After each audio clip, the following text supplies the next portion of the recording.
Independent National Electoral Commission in INEC, in Imo State has confirmed to TVC News of an attack at the permanent voter cards collection center at Afor Oru in Ahiazu Mbaise local government area. Narrating the incident, INEC said the gunmen who didn't meet any of its officials ended up killing the security man at the center without laying their hands on PVCs.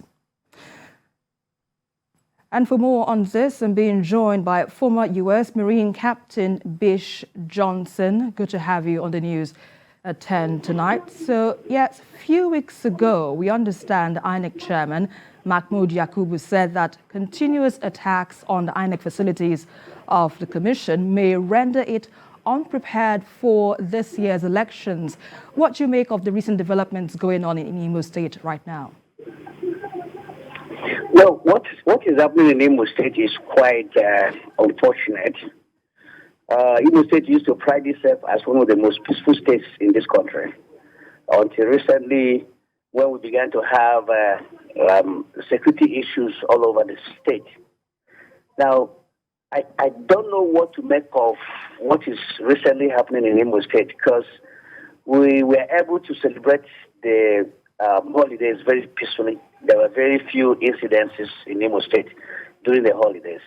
But looking at what is happening now and the targets, the places that were targeted, I would think that what is happening or what has happened in the last 1 or 2 days is more like politically, motivated incidences that happened in the state. And why do you think they are politically motivated? Could you share your thoughts on that? This is not, the problem is not unique to Imo State. This is a problem of this country at large. Now you have politicians, those who want to win elections, they want power by all means necessary. They don't want to work for it. They want to get to the corridors of power by either suppressing or eliminating their opponents. They don't want to follow the rules of the game. They want to take shortcuts and get to the corridors of power. And that is what you see playing out in Imo State and, quite frankly, in other places in this country. And let's not forget the recent attacks by unknown gunmen on PDP's candidate for Idiato federal constituency just ahead of the build-up to the elections. Do you think perhaps this would affect voter participation whatsoever? What can you tell us about this? There is absolutely no doubt that it will affect voters' participation. Because if you look at, for example, I'll give you an instance. Most times when there is a sit-at-home order in Imo State or in some other places in the southeast, even when IPOB had come out to say, look, we are not responsible for this. The orders are fake. People should go about their normal duties. You still see that people don't come out. They obey those orders. They stay at home. The reason why they do that is because nobody wants to die. So there is that fear in the people's mind. That is why they largely stay at home.